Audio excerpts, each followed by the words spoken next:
it's not. It's not the Mecca. You know what I'm saying? Right. Welcome to the Pick and Roll Podcast. This is Pick and Roll Podcast number 7. This is Siete.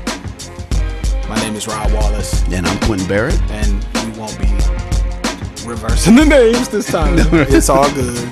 You know, we out here. This is who I am. This is what I do. You know. So for today, we're going to talk about Kevin Love has finally landed in Cleveland. So we'll talk about that. We'll talk about what it means for Cleveland. We'll talk about what it means for Minnesota. We'll talk about fantasy wide receivers, continuing our series in preparation for the upcoming fantasy season. And I did activate the Jesus Hustlers League, so I got to send you an invite. Okay, I'm ready. I'm ready. I got to see if somebody's going to drop out. And then we're going to tackle the discussion that's been happening on Twitter and in certain circles about street harassment. And we're going to look at it from a number of angles. Both Quinn and I have daughters. That's right. And we want to talk about, I think that there are a number of issues that interface with this discussion, especially involving gender roles, political correctness, modern relationships, how it affects or how it's affected by race. All of those things come into play here. So we'll have a good conversation about that. We're not going to do any reviews because basically ain't nothing of real note came out the last couple of weeks. We'll be bringing the reviews back. Yeah, it's been the same soup warmed over, but I think it's still a prevalent issue. And the reason why is because I don't think there's been any agreement that's come to the light. Like, okay, well, I feel you here, you feel me there. Like, I don't think there's any middle ground yet, and that's what bothers me the most about the situation. Right. But in terms of music, just a couple of quick highlights recently. We did see a new single by Lil Wayne and Drake that leaked last night. I don't want to say it leaked. It kind of popped out. And it's the typical Lil Wayne. And now Lil Wayne kind of sounds like Young Thug. Oh, boy. Speculation that Young Thug is writing his rhymes or whatever. Who knows? And Drake is on the hook. You know, he got the Drake stimulus package. To come in and do something. I couldn't even listen to the entire song. Wu-Tang dropped a new song. Yes. I don't like it.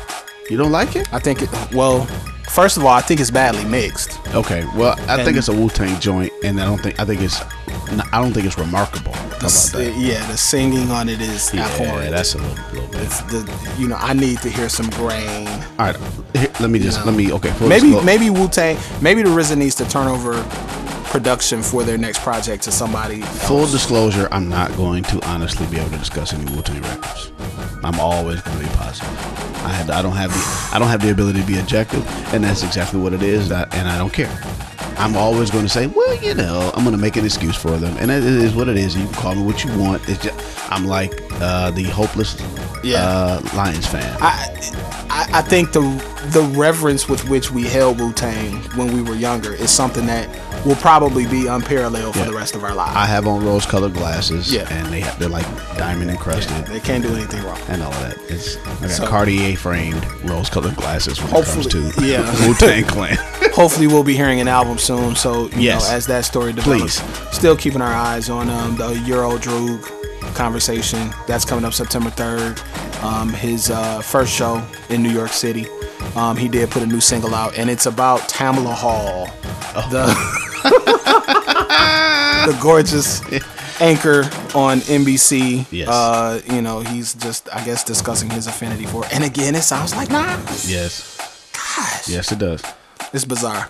So let's get into the Kevin Love situation. Kevin Love, they did. Reports are that they've completed the deal, although they can't consummate the deal until August 23rd, when the sanctions are lifted from Andrew Wiggins being a new signee. I haven't listened to, and I try not to listen to a lot. I try to read more than I see on television because of the level of punditry. Is that a word? I think that is punditry. So what does it mean for Kevin Love? I think cold for bullshit, but and opinionated stuff. And ironically enough, we're telling our opinions. But right, we don't get a check for it. Yeah, exactly. Kevin Love is. Oh, before I go any further, let me just say very quickly: follow us at PAR Podcast. Email us at pickandrollpodcast@gmail.com. And thank you to the efforts of Mr. Barrett and his team, whoever his team is. We do have pickandrollpodcast.com with all of our podcasts now listed. So that's fantastic. You can use it as a point of reference to go back, listen to it on the way to work, listen to it while you're cleaning your house, listen to it, and send us some feedback. Let us know what you think. We feel as though the show is getting better and better. This is our 7th one, and we're really proud of what we've been able to accomplish and the quality with which we've been working. So, send us some feedback. But Kevin Love. So Kevin Love makes it to Cleveland. What are your initial thoughts about that? Well, what I don't like is them initially selling the move as another big three. I think that's cheap. I think that's a quick way to just kind of market the team that they're trying to build. What I do like is it adds another chapter to. God, and that sounds like the punditry. It adds another chapter to LeBron's legend. What I mean by is we just left watching some quick Sports Center. They're talking about how important LeBron is to a team in that he's able to garner so much attention from quality players who want to play with LeBron. The last time that we've had that kind of discussion, I mean, we have to go back to Shaquille O'Neal, maybe. We have to go back to Michael Jordan. We have to go back to maybe even Magic and Larry, where there's one player that the entire free agent pool, no matter what pool that is, what year, what state of their career that they're in, they want to go and play around this person or around what this person can provide.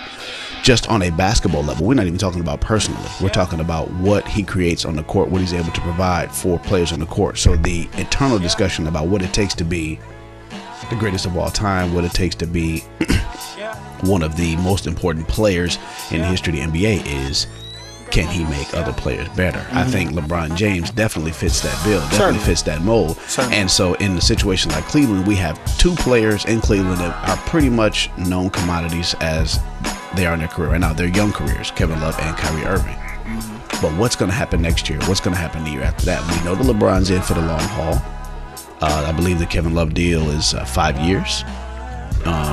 Kyrie just extended. So he did agree. He did agree to extend. I think that was contingent upon, the deal was contingent upon a long-term signing, and I believe 5 years is the number. So we are going to get a chance to watch a project unfold in a time where the NBA is kind of, flipping and bouncing. The West is trying to figure out an identity. The East is definitely trying to figure out an identity. Yeah. So we're going to watch LeBron take the NBA into a new chapter. And if I'm like, if you're a Spurs fan, you're pissed. Yeah. Because you just dominated LeBron. But yet LeBron is still right there dominating just about all basketball conversations. Sure. And not even about his personal side, it's about basketball, and that's beautiful. And actually, it's beautiful. Even with the conversation that's been going around surrounding USA basketball this week, Durant stepped down and things of that nature, it's still clear that the actions of LeBron, from a basketball sense, still dominate this league and move the needle. I guess my biggest thing is I'll be interested to see what LeBron or playing with LeBron does to affect Kevin Love's game. Okay. There's been a lot that's been discussed about Kevin Love as a defensive player.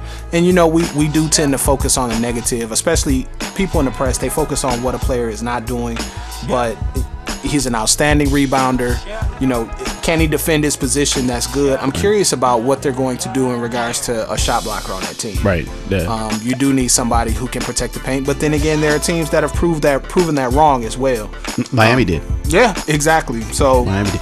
I got a question to ask you though, in terms of, okay, we put this team together now. The NBA is seeing this team get put together, and they've got to have role players going to have to step into these roles, but is there going to be a discussion in terms of how this team will gel, like the way you see NFL teams? Like we talk about teams gelling at the right time. We talk about team chemistry.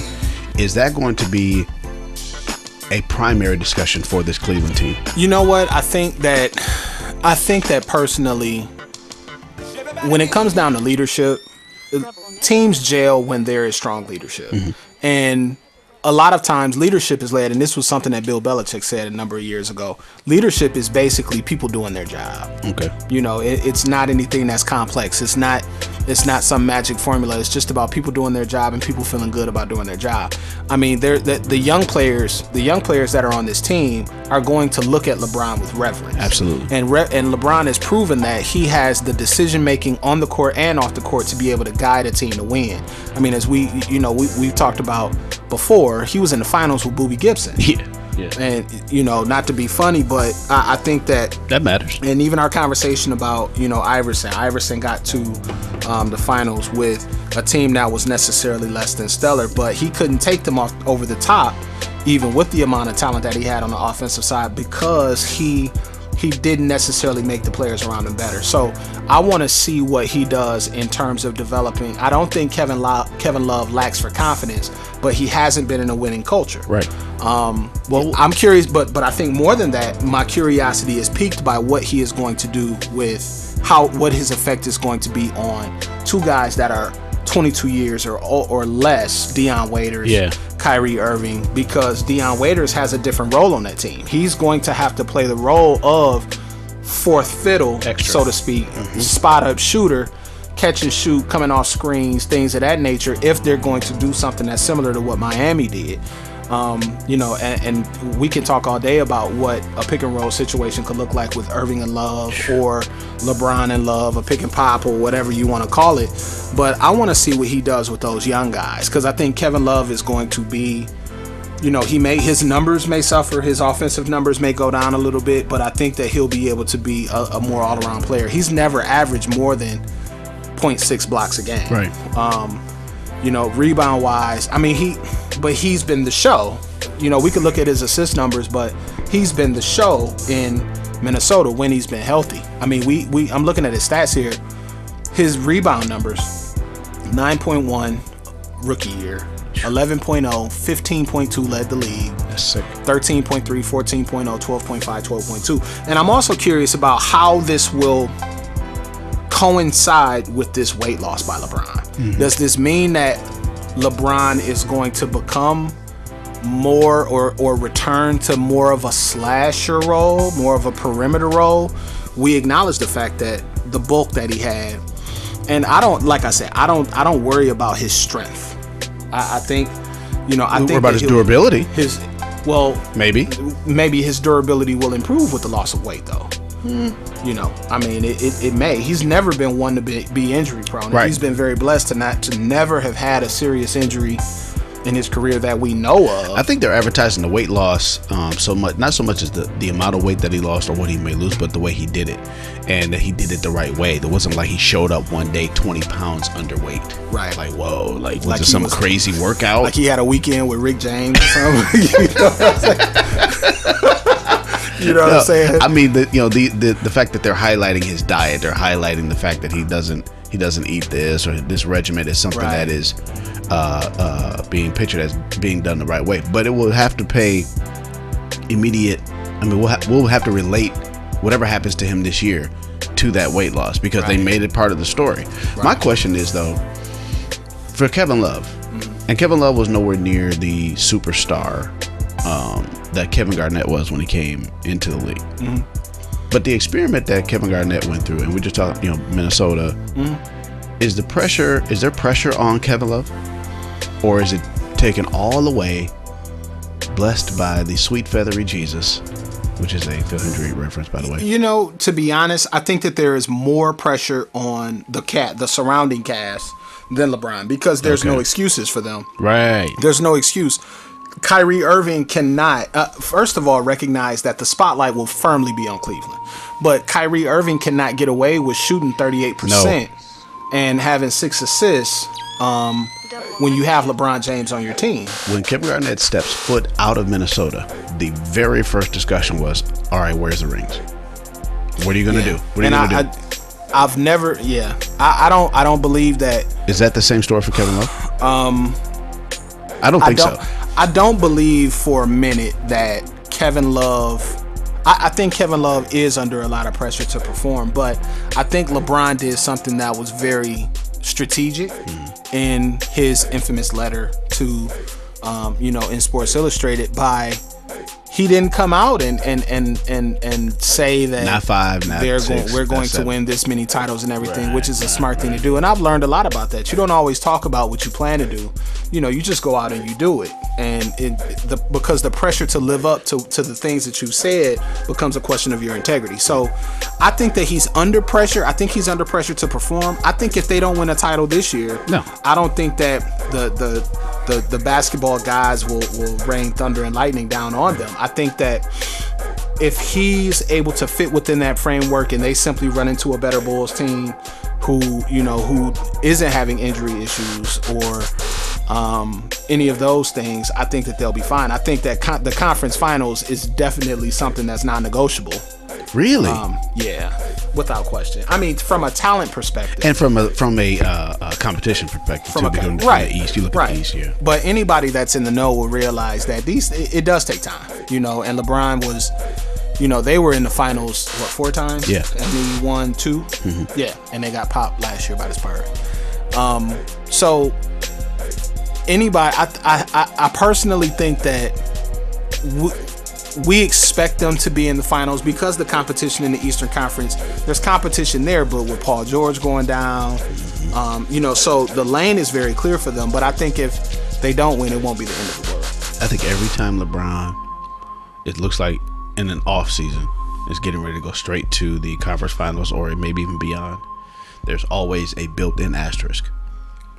So if he would have won the championship this year, well, they had the cakewalk, man. He had to rest the whole Eastern Conference playoffs. Yeah, right. And this year, well, Indiana's out the way.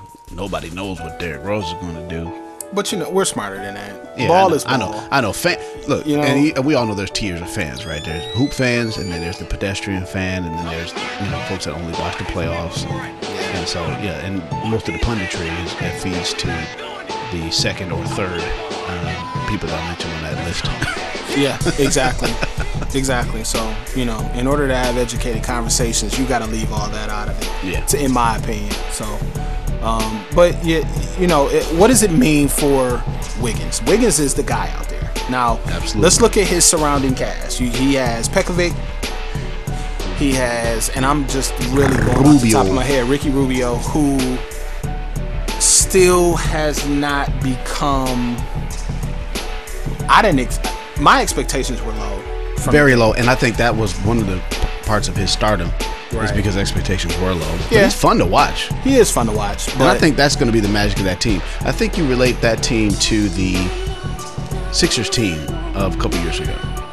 Younger guys, athletic, not necessarily, we don't know what they're going to do, but very fun to watch. You're talking about with Drew Holiday? Yeah, very fun to watch, very easy to galvanize a fan base around, personalities to sell, a good way to get some jerseys out there.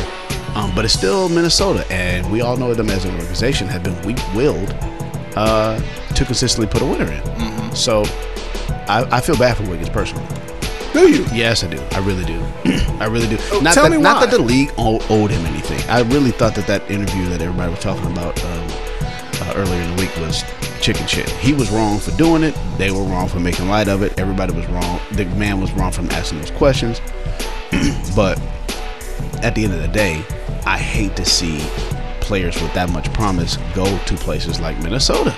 I hate to see Parker in Milwaukee. I hate that. I love the idea of being able to build something. Well, but I just hate this because but they you have flounder. to think, once upon a time, and really hear me out. LeBron went to Cleveland. Derrick Rose went to Chicago. That's not the same. Why not? Chicago, bro. You can't compare Chicago to Cleveland. Chicago had been Do you remember? It's not about the team. It's about the city. You're talking about the city. It's about the city. It's about the place. It's about the market. Okay. Sidney Moncrief went to. No, I'm kidding. Milwaukee is not a basketball hotbed. Man, any of these cities can become one. Man, come on. With a winning team, bro, you gotta sell San Antonio. You gotta sell Sunday NBA ratings. You understand what I'm saying? San Antonio was before D-Rob came around. But yeah, between George Gervin and David Robinson. That's what. But San Antonio was a fan base. They had built a fan base. we're children. Indiana, not for I can't say Indiana. We're 80s babies. We can't judge what was going on in the 60s. Of course not. Okay, by the time we came along, the Spurs were on TV. Right. And TV changed a lot. I mean, TV changed a lot in the 90s. Yeah. You got to give it up. I mean, Sunday NBA. All right, this is Jabari Parker's team. I'm Dave. Excuse me.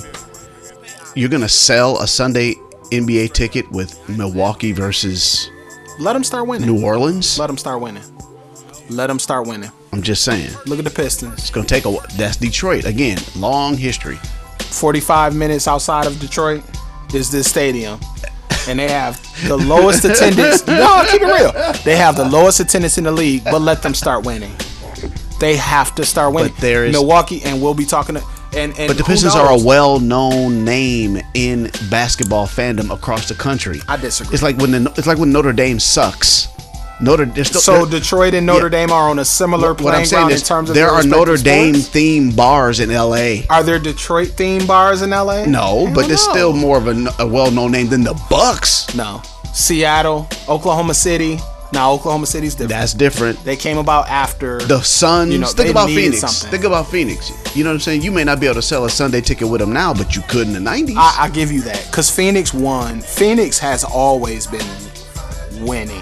They've been, even with teams that we believe that they are, even with teams that we believe are subpar, they still win 50 games. And where are these 50 wins coming from, by the way? If you have all these quality teams in the West, why are teams that are considered to be marginal still winning 50 games? Are they just beating up on the Eastern Conference? There's still primetime games in the NBA with the Utah Jazz playing in them.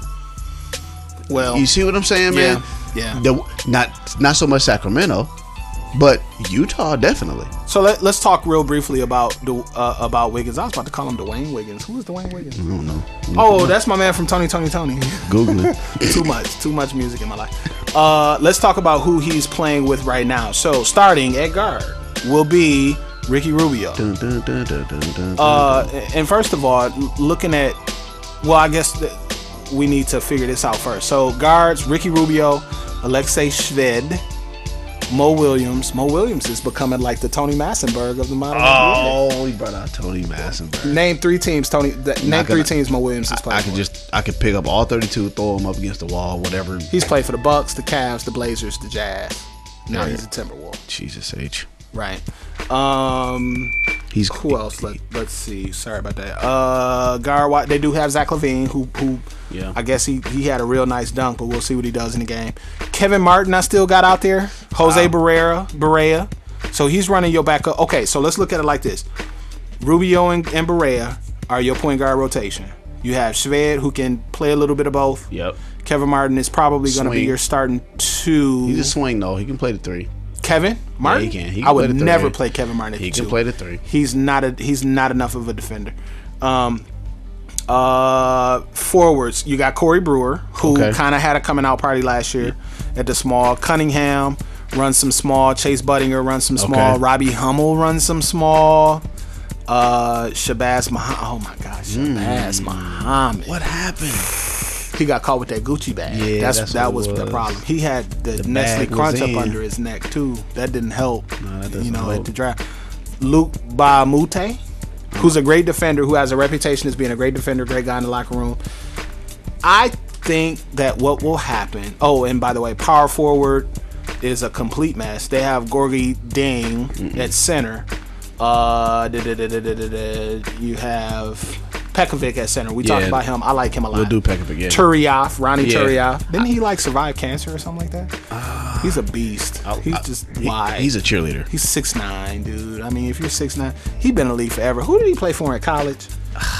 Gonzaga. Yeah. And he's been in the league like 11 years and sucked forever. Did he beat Luke Ridnour? Is Ridnour still on the team? Luke Ridnour is gone. Luke Ridnour, I thought, was a bug. But he might have moved around. No, somebody else signed him this year away from the Bucks. He was like the cliche Gonzaga kid. So your starting lineup. Oh, but we can't forget Anthony Bennett is going there too. Right. So that may help. They get the protected first round pick. So you see what I'm saying? Like a lot of these, they're young. Yeah. Some of them are unproven. Some of them are like almost known commodities. Yeah. They might be fun to watch. If you're a teenager in Minnesota, this might be a fun team to go get tickets for. Yeah. I would run. At this point, I would run Wiggins at the 3. I would let Wiggins play the 3. And Whoa. let Wiggins. Why Whoa. not? Why Whoa. not? Wiggins He's 6'8". He's not running wing to wing. He's not chasing guys wing to wing. Wiggins, bro. Wiggins is athletic as hell. Man, come on, man. He's not running with these guys. You're gonna sit him. I'm gonna go second tier. He's gonna chase Joe Johnson. Joe Johnson is not that hard to chase these days. Dude, he's not gonna. That's exactly what I'm trying to tell you. Now, Joe Johnson will J you to death. Let's keep it real. Do you see what I'm saying, though? He's not chasing that man. I run Wiggins at the 3 because, and here's why. Because as a coach, for me, even though I'm not a coach, I think that playing him at the 3 gives him the best chance to develop overall. Okay. Because it will give him the opportunity to develop his shot. Get the ball in his hands. Get the ball in his hands. I can see that. Slash, play off the ball. And you're things right. Of that He don't nature. want to go down there and go to war with the big fellas. And you're not gonna start him over Kevin Martin, and he has to start. Yes. That's out the question. Let's just put that out there. You forget that. Anthony Bennett, I don't know, not so much. Anthony Bennett is right now like who do you start? Ronnie Turiaf or Anthony Bennett next year? Ronnie Turiaf. Ronnie Turiaf. I'm doing the choking. Oh, that's terrible. I have to. So you start Ricky Rubio, Kevin Martin, Wiggins. This is kind of interesting. Pekovic and Power. I don't know. You just go for yours. Get Shabazz some tick. I want to see Shabazz get a little bit of tick. Yeah. Show me something. He's a lefty. Yeah, the ticket, the league pass is going to be off the chain this year. For sure. Remind me to talk to you about that because we do the whole we get an account. Yeah. And I shouldn't say this on the we get an account and we kind of spread it out. Okay. And we split it. So everybody gets the love. So Wiggins, good luck. We'll be watching. We're supportive to you. And the thing I like is that at least publicly he's trying to take it like a champ. Because it has to be disconcerting that you step into a situation where first you're saying, okay, I get to play with Kyrie Irving, young point guard, whatever. Then you get into a situation where you're like, I get to play with LeBron. I get to play with the number 1 player on earth. And now you're going to Minnesota. Cold winters, long winters. He's Prince. from Canada. What else is in Minnesota? Kirby Puckett. These are Kirby jokes. Puckett? These are stupid jokes. Kirby Puckett died, dude. These are jokes from stupid comedians, Rod. All right, I don't know. I'm just saying. 50 Tyson. 50 Tyson is from Minnesota? Yeah, he is. Don't do it. Can I be? Don't do it, man. I'm not gonna don't do it. That boy is autistic. Who's worse, 50 Tyson or the Ice JJ Fish guy? Right. He's autistic. We're not doing. I'm not talking about 50 Tyson anymore. You brought 50 Tyson. Well, it was who was in Minnesota. That's all I know. And Ice JJ Fish is worse than the 50 Tyson. Good luck, experiment. Andrew Wiggins. We'll all be watching. We're all patting you on the back. Kevin Love, you'll get yours. You'll be on TNT like every 2 weeks. So we'll be watching. It should be exciting. So let's flip the script and start talking about a little bit involving wide receivers. Yeah, for fantasy football. Let's do that. Talked about quarterbacks. Real quick, just to review, we talked about quarterbacks. There's a lot of top tier quarterbacks out there. Well, not a lot of top tier, but, if you're not getting one of these top guys, be patient. Because there's a lot of guys around there that the difference between points between the 5th best guy and the 12th best guy is not big enough where you have to jump. Right. Guys that will get you numbers consistently so that you can, you can make it at least through, that middle portion of your season, you can stay consistent where a lot of these, sometimes you guys will go up and down, up and down. Exactly. Running backs, something similar. Just be very careful about new guys in new places. If you're in a PPR league, make sure you pay attention to that. Not a lot of great running backs that are out that are new in terms of rookies and things like that. There's a couple of wideouts that we'll probably talk about today. Looking at the ESPN rankings, number 1 wide receiver is obviously Calvin. Do you think Calvin's touches will be affected by Golden Tate? Yes. Yeah, I do. I think they'll be affected. But when we're talking about affected, we're talking about taking it down from superhero to great, right? Fantastic. Right. So I think he's still a legitimate number 1 because we're talking about like traditional fantasy football numbers and not expecting him to just blow the roof off with 50 points every week. Sure. I think Calvin is. I think in my league, Calvin will definitely go number 1. I'm not number 1, but in the first round. Yeah, definitely. And again, I'm in PPR league, so if you're listening, I kind of look through everything with those through that lens. So, just be aware.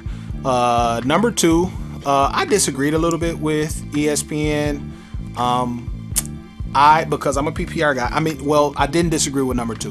Demaryius Thomas for Denver. Great deep threat. Great hands. I think that Peyton will continue to depend on him and look for him. He took me straight to the Super Bowl. The next 4 picks are kind of interchangeable, and I want you to think about what they could look like from a ranking perspective. You have AJ Green from Cincinnati. Mm-hmm. You have Dez Bryant from Dallas. Mm-hmm. You have Brandon Marshall from Chicago. And you have Julio Jones from Atlanta. Well, do you agree with that? Do you agree with that in terms of order? No, and 2 things stand out. Andy Dalton's contract and Julio coming back from injury. So Julio does not deserve that slot because you have to come back from injury first. Okay. Andy Dalton is going to rely on his home run hitter to justify that money ASAP. Because his contract is not really that 115, right? It's really only like 23 million.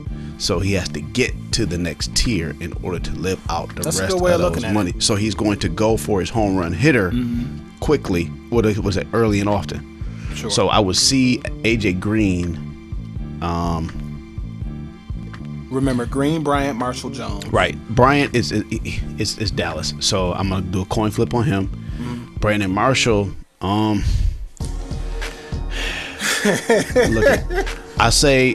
give Brandon Marshall the Keyshawn Johnson treatment, right? So Keyshawn Johnson's gonna have like 100 catches, but no touchdowns.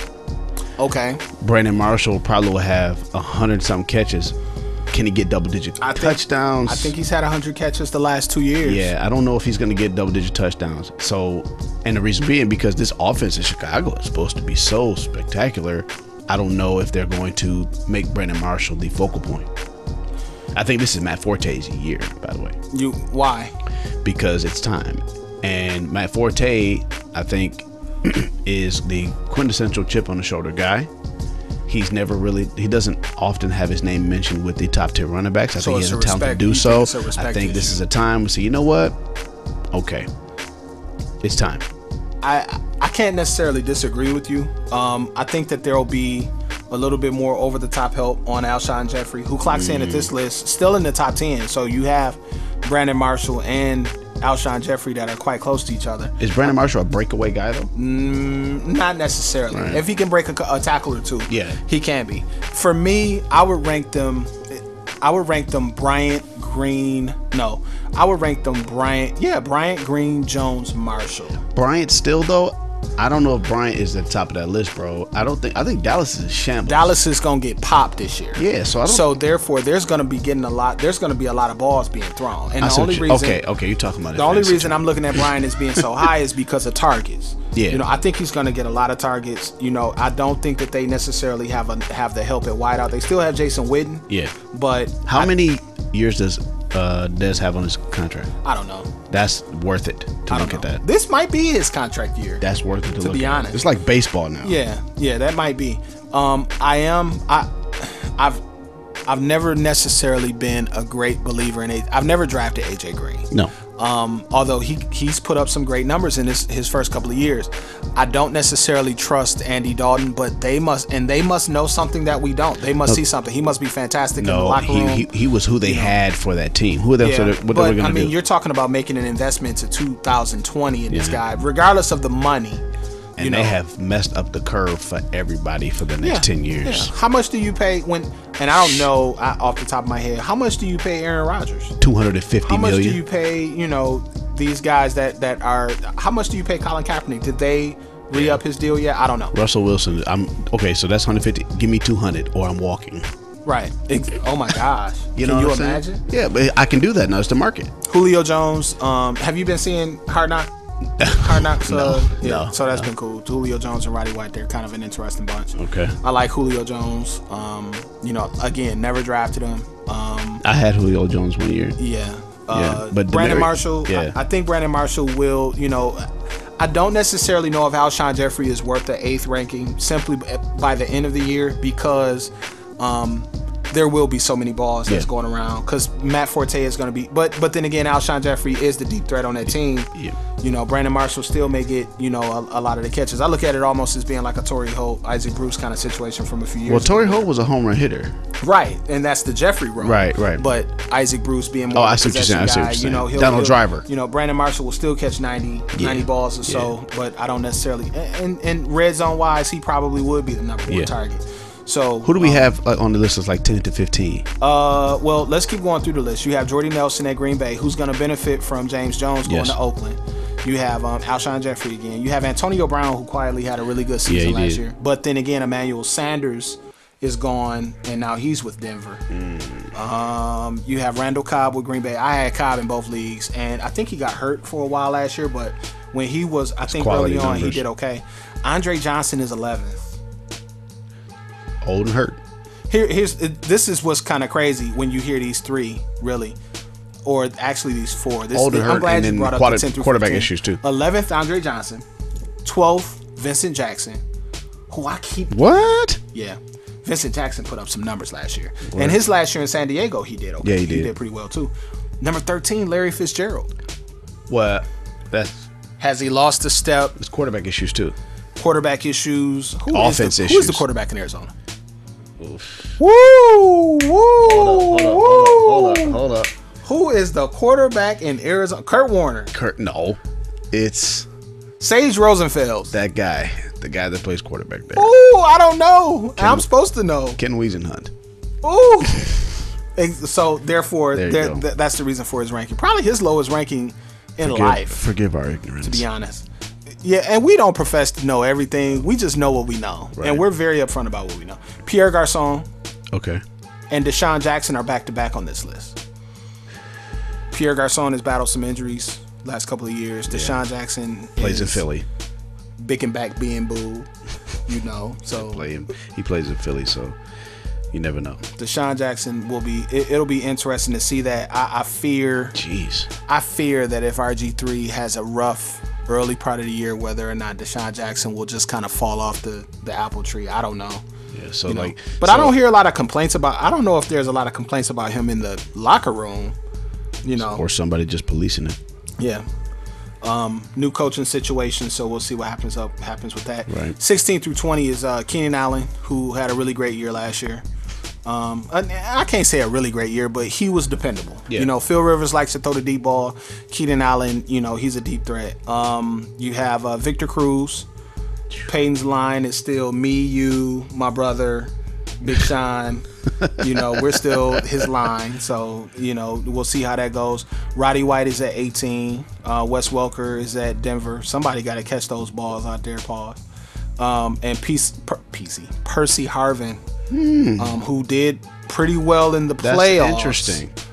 So you lose Golden Tate. Right. You know. But you still have the same guy, basically. And you have you know what is interesting? A lot of these guys, it's the first 20. Yeah, that's 20. You know, the biggest question is quarterback problems for these guys. You think about it, list, even going back up to the Bears receivers. I mean, does Jay Cutler, you know, I mean, it's quarterback play. I don't, you know, I'm a Jay Cutler. I won't say I'm a Jay Cutler fan, but in terms of watching Jay Cutler last year, I felt as though he handled that offense well. I felt as though he did. Yeah, I'm not a fan of Jay Cutler, but I mean, when he's good, it's lights out. But when he's bad, good God Almighty. I think Jay Cutler sometimes he gets a raw deal because he kind of has a crappy attitude. Well, there's that too. You know, he's not helping himself with that. Just looking through. Tom Brady has one of the shittiest attitudes in all of the NFL. But no, he does. See, that's what's crazy. But. He's not regarded as having a bad attitude, but he's, you know. It's Michael Jordan. Michael Jordan, one of the most profane players, you know, on the court. However, he's Mike. We have a rookie sighting at number 32, Sammy Watkins, who went really high in the draft to Buffalo. A lot of people saying Buffalo's going to be improved. Didn't look fast the other night. Really? Didn't watch that game. Didn't look fast. Actually. What did Spiller do? Spiller, straight up the middle. He didn't really get out there and dance too often. Oh, okay. They had the other guy, was it Edwards, getting most of the work in. So You got T.Y. Hilton and Reggie Wayne back-to-back, 27th and 28th. Jeremy Maclin at 26. Cordarrelle Patterson at 25. Edelman. Who's going to be... Okay, so who... Now, wait a minute. Didn't Santonio Holmes just go to Chicago? Santonio Holmes is in Chicago. I don't know. Yeah. That's interesting. That's interesting. That. Somebody needs... Yeah, we need to take a look at that. That's interesting. Santonio Holmes running your slot, maybe? Yeah, that's sort of interesting. We'll look that up. No New England guys in the top 25. Shouldn't. And they shouldn't be. I got some good play out of... I had like a little bit of a rotation going last year because of injuries. Some people took Amendola early on thinking that he was going to be Wes Welker, and he wasn't. I never picked up... They also got Brandon LaFell. Okay. But they had a rookie last year, Kimbrell Tompkins, that gave me some good starts around week 8, week 9. Yep. But other than that, after you missed that deep pass in the end zone, it went down. After you missed that deep pass in the end zone, it went down. They're like that, though. Yep. They're kind of just like, if you don't perform, they go to what works. It's a problem. But that's we're not going to do Patriots talk. Right. Oh, yeah, that's right. Torrey Smith is at 22. Michael Crabtree at 21. Steve Smith has fallen off the wagon at 45. Wow. Steve Smith is with Baltimore now. Yeah. Hakeem Nicks is in Indianapolis. Dwayne Bowe. Oh my God, Dwayne Bowe is 42nd. Wow. Riley Cooper, who broke out last year, is 40th. I want to see what he can do. Another rookie, DeAndre Hopkins, is at 39. I'm not a big fan of taking rookies. Never have been. We'll see if Mike Wallace can rebound a little bit from last year in Miami. He had some good years in Pittsburgh, but he never quite. I had him last year, and it was awful. Marcus Colston is the highest ranked New Orleans receiver, as he is every year, but he's as low as 29. They have a rookie that is it Brandon Cooks? I believe it's Brandon Cooks that they're looking at possibly taking some touches away from him. So overall, I think sleeper wise for me, I would watch Harvin. Yeah. Because defenses are going to be, you have a running back that ran for 10 100-yard games. 10 100-yard games. Did I say 10 100? 10 100. 10 100-yard games last year. 100. So defenses will be catering themselves towards him. I'm curious about whether or not they'll be interested in having him returning kicks and punts. And continuing to do that, even though he did that kind of well in Minnesota, I would take him off that duty and try to preserve him, because he's just dealt with too many injuries, and he's very, very talented. I would look at the teams with quarterbacks that are gifted at finding new receivers. So we start with Tom Brady, Aaron Rodgers, not necessarily Peyton Manning. He usually goes to his home base, but I would look at teams that have infused their wide receiving core with a little flavor and maybe a quarterback that can find a brand new guy, because usually that's where you're going to get your breakout. So you're going to get in the middle of the season, week 7, 8, 9, 10, you're going to get a flare up, and that might be able to get you some W's heading into the playoffs. So next week we'll do tight ends. Not a lot of discussion. Yes, there is. Tight end's going to dominate fantasy this year, right? You didn't know that? Here we go. You didn't know that? I hope not. They're going to dominate fantasy. Somebody's going to throw their hat. I know that. Somebody's going to throw their hat when they have somebody. Tight ends are always the position that is the most... it's very unpredictable, and it's very heartbreaking when you sit Greg Olsen. Like, you sit Greg Olsen, and he has, he could have, 3 catches for 31 yards, or he could have 6 catches for 82 yards and 2 touchdowns. That is, the most frustrating thing ever. So, just keep us informed. If you have questions, tweet us at PAR Podcast. Email us at pickandrollpodcast@gmail.com. We'll be happy to talk about your questions and things right online. So on and so forth, right on the podcast and whatnot. What's wrong with me? I'm kind of tripping.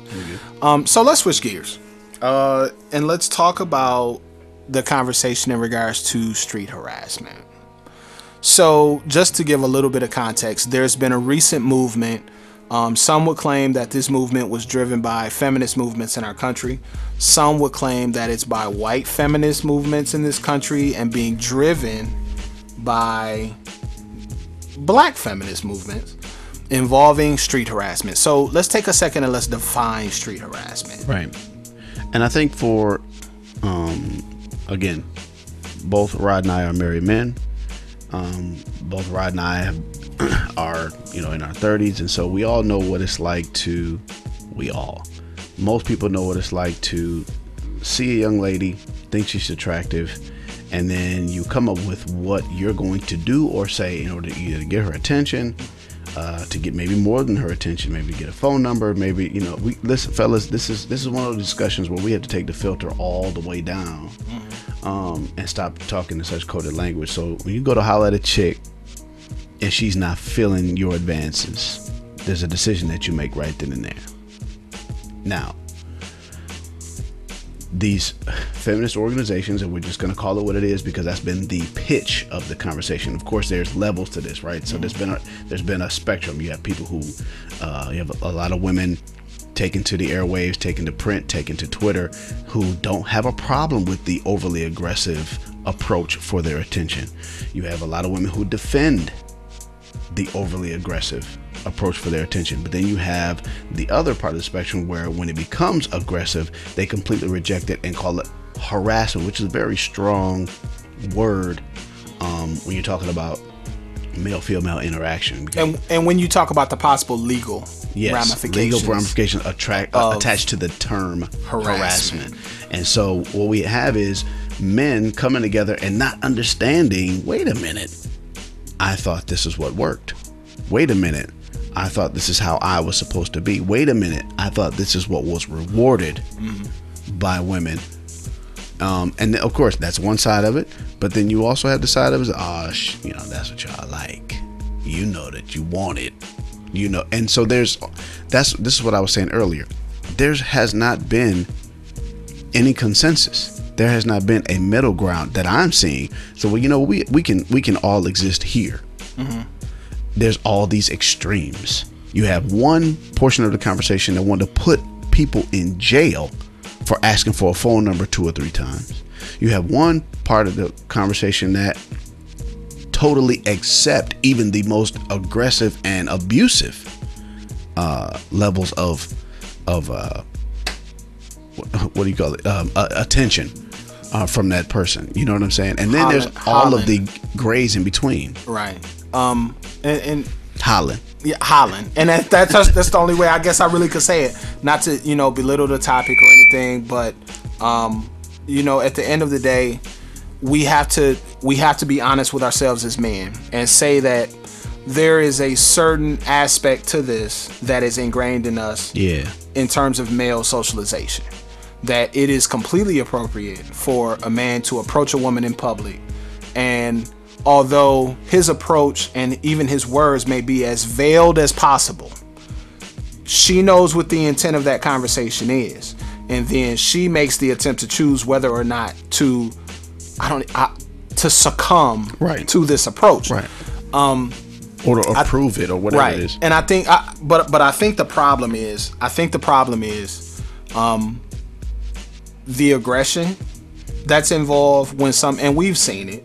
And we may have even participated in it as young people, but when we were young, I think that this may be a byproduct partly of how society has lost its patriarchal roots to a degree, because I'm speaking for me, I'm speaking for in my house and dealing with my father, there was always a level of smoothness that was respected amongst us, amongst my generation. Right. That when you approached a young lady, you approached her with a level of class and a level of smoothness, as opposed to some of the things that I think are kind of being catalysts to this conversation. Yeah. So let's make sure we make that distinction. Not the actual topic matter. Right.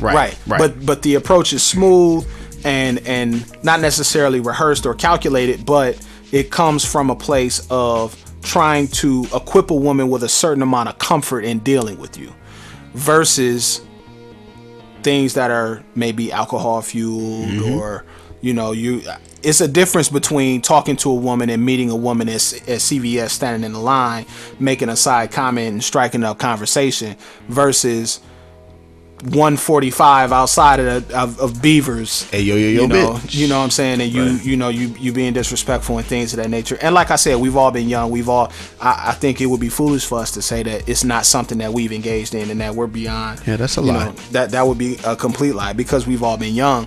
I think that my problem with it is because I think that we have to do a better job of looking at the other side of the issue as well. This is a male socialization issue in our country. That's right. And it doesn't matter about race. I think that it may look different in different social situations and amongst different cultures. I mean, but at the same time, we also have to equip our women to not put themselves in positions to be in situations like that. Now, I do recognize that is where you get. I do recognize. Right. I do recognize the fact that this can happen at Walgreens. Mm-hmm. You know what I'm saying?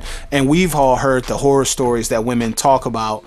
I know I've read some of them recently, and it didn't really strike a chord with me until I actually saw what they were saying about, the overly aggressive, the intimidation, the once a woman does reject a man's advances, then it turns into something that's violent and troublesome. That's right.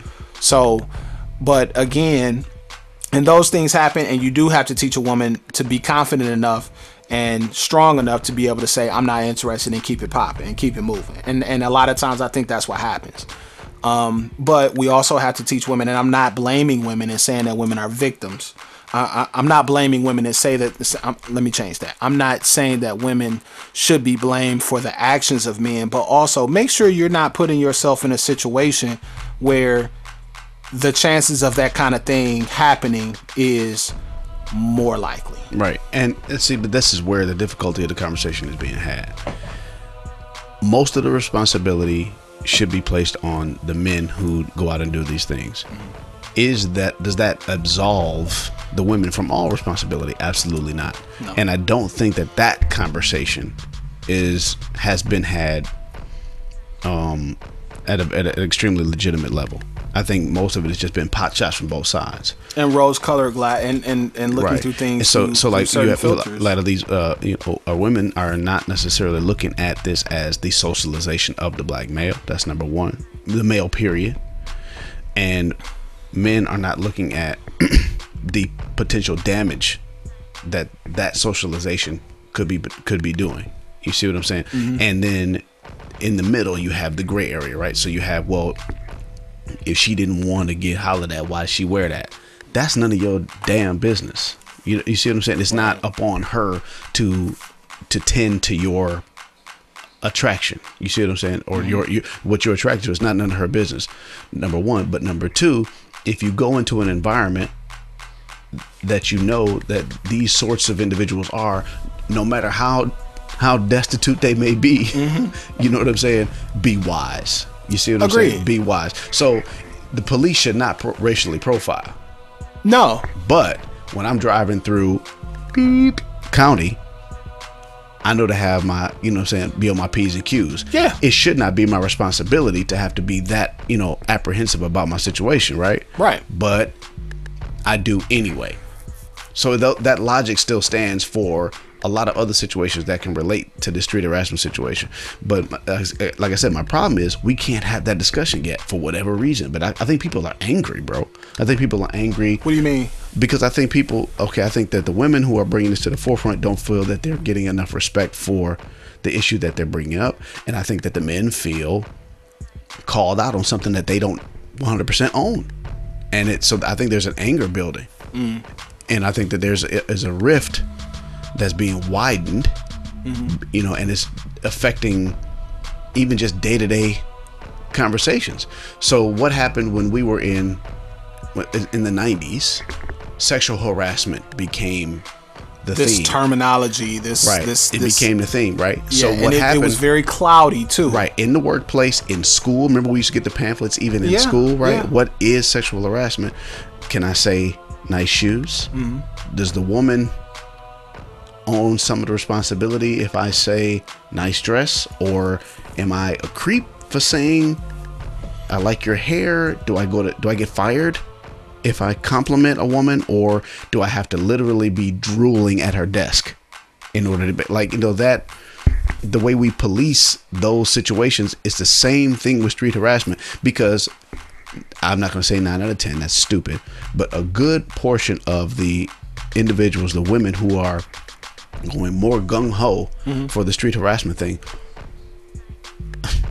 good majority of them used to love that song, you know, excuse me, miss, I ain't having it.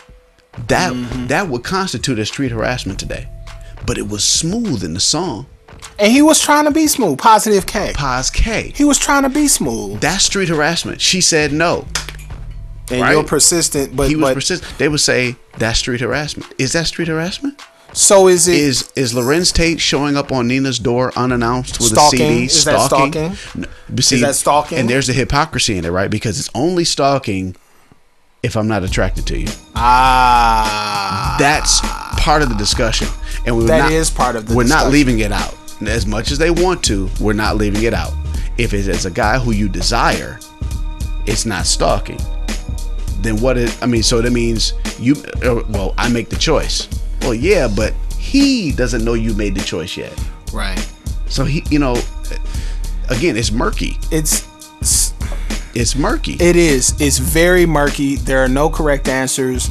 There's nothing that we can say that can't put us on one side of this issue. Right. It's hard to jump to one side of the issue and not be distant from not be distant from one side, because there's a part of me that says I've seen guys be completely inappropriate. Yeah.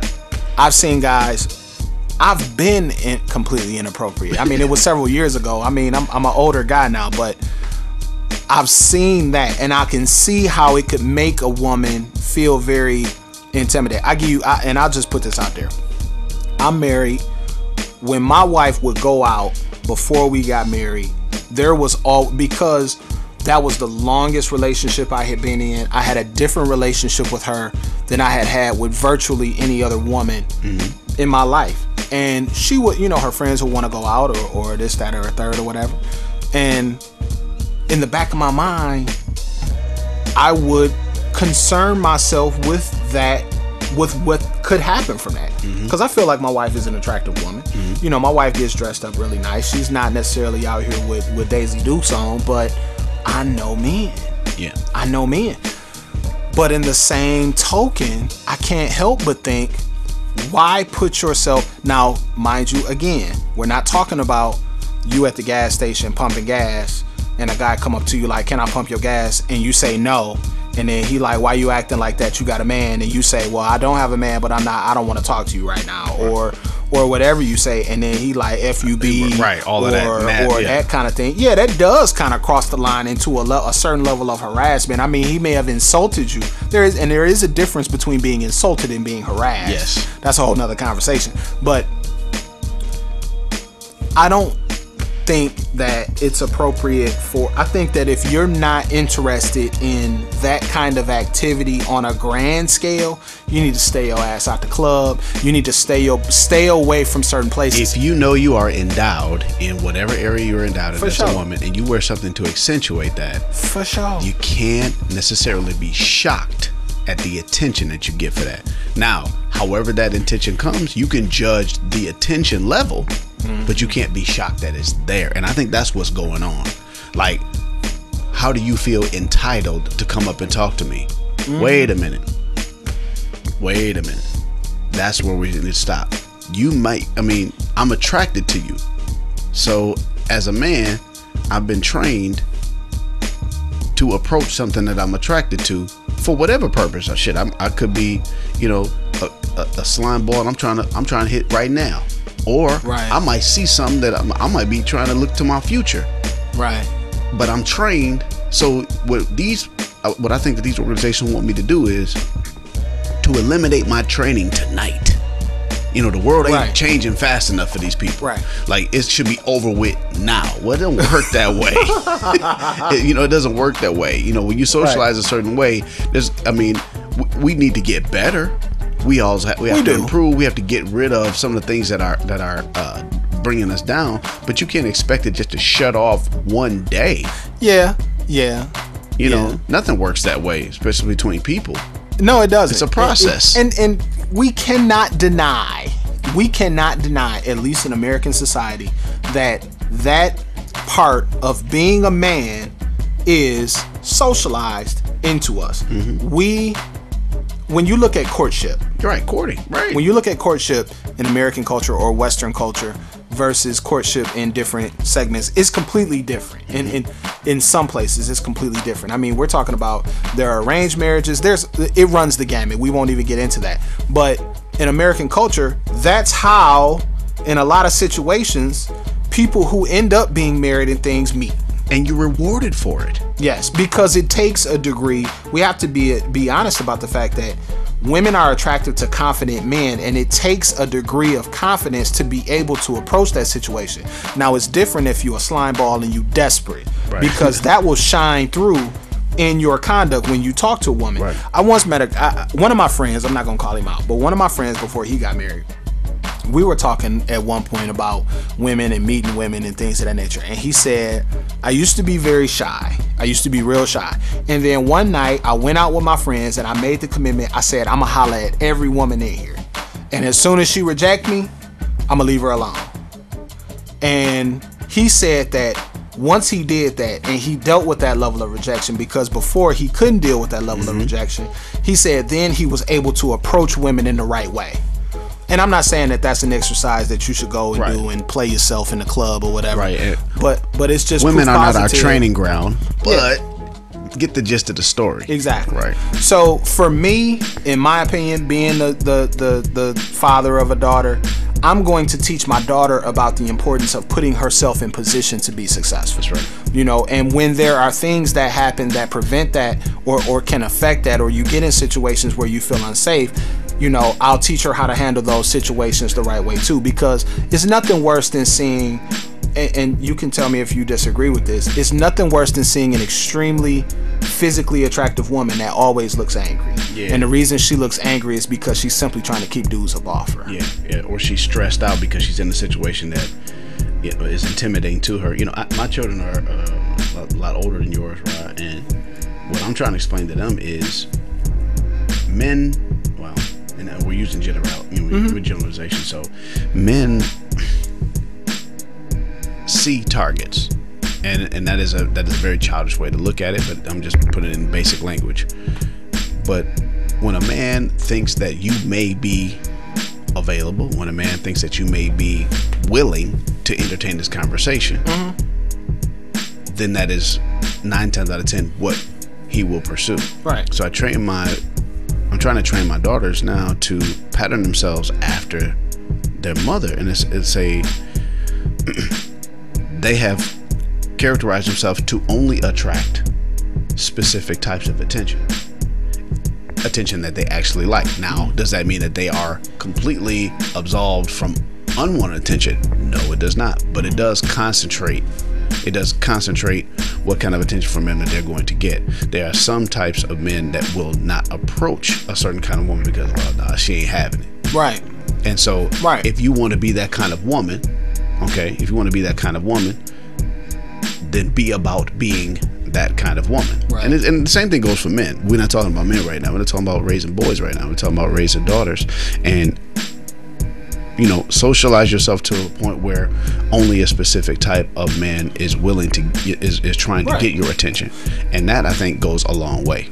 Right. Now, does it solve the problem? No, it does not. But it gets you at least halfway down the field. It does.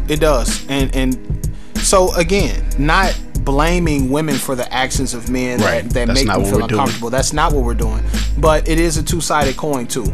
You know, you have to make certain that you're carrying yourself with a level of respect that will prevent those kind of situations from happening.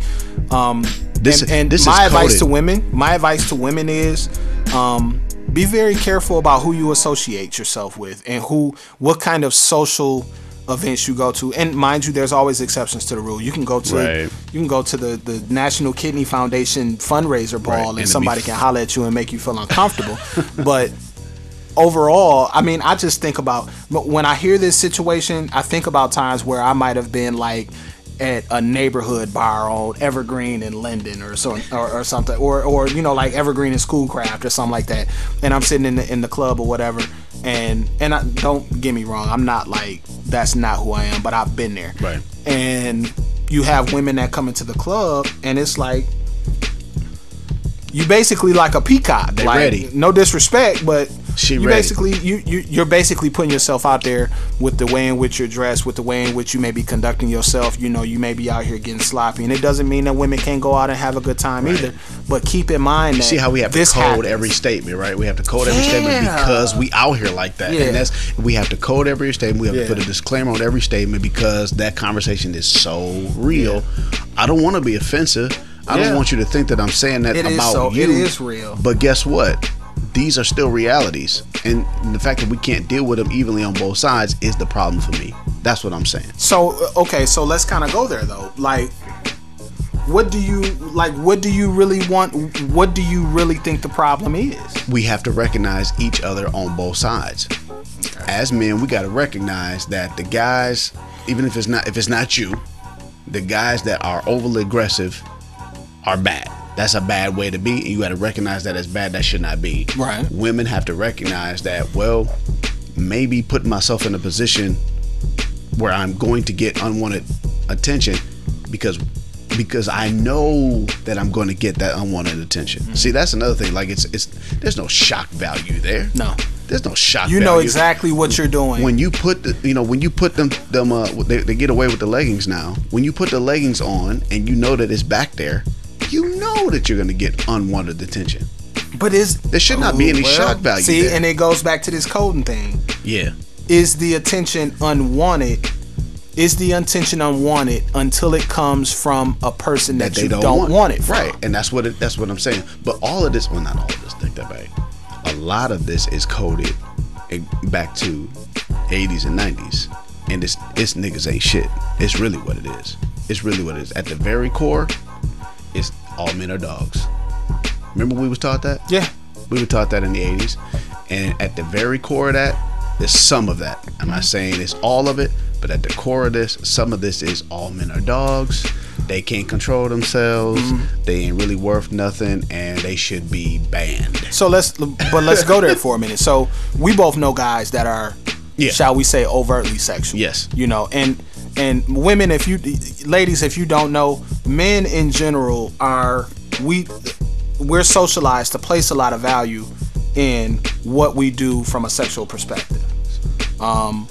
So again, just please believe that there are men that understand this plight. There are men that understand this conversation. Right. And we're trying to work with you because we got daughters to raise. We are, but in the same token, it's standard operating procedure for a certain generation, for a certain age range, for a certain demographic. I don't even want to say a demographic, but it's the manner in which we are socialized involving courting. Right. And it doesn't necessarily make it right. It's the whole, you know, I hate to draw this parallel, but you remember we used to see the cartoons where the caveman would hit the woman in the head of the club. It's completely, it's even though that's completely immorally wrong. It's ridiculous. You know what I'm saying? Whoever did that, if that was something, and I know it's symbolic, but that person was socialized to do that. And as gender roles have changed in America, even in the last 10 years. Yeah. I think that it's opened up dialogue and the opportunity to engage in conversation about the legitimacy of some of these things and how they're really making people feel. Right. So yes, there are men that are pinheads and say things that they shouldn't say, but women in the same token, make certain that you're carrying yourself as a lady and carrying yourself as respectful, because that is like repellent to guys that act that way. Mm-hmm. And I say the same thing all the time. Men will do what works. Period. Yes, that's true. That's true. Period.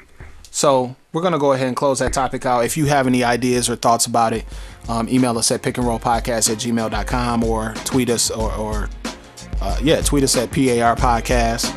Again, we do have the website up now, pickandrollpodcast.com. That will be the primary site for everything that we post. So when we do tweet out the fact that the new episode is up, it will be directly on the site. So come and visit us, leave a comment, leave a review, leave a rating, all of those good things, because we're really trying to interact with the public and interact with people around us about some of these conversations that Quentin and I have. And today we went for a while today. I think this is the longest one that we did. But we're at 110 so far. Okay, yeah, we're in uncharted territory. Yeah, but I think it's been healthy, especially in terms of this conversation about harassment. So with that, my name is Rod Wallace. I'm Quentin Barrett, and this is the Pick and Roll Podcast, and we'll holler at you next week. Pick and roll.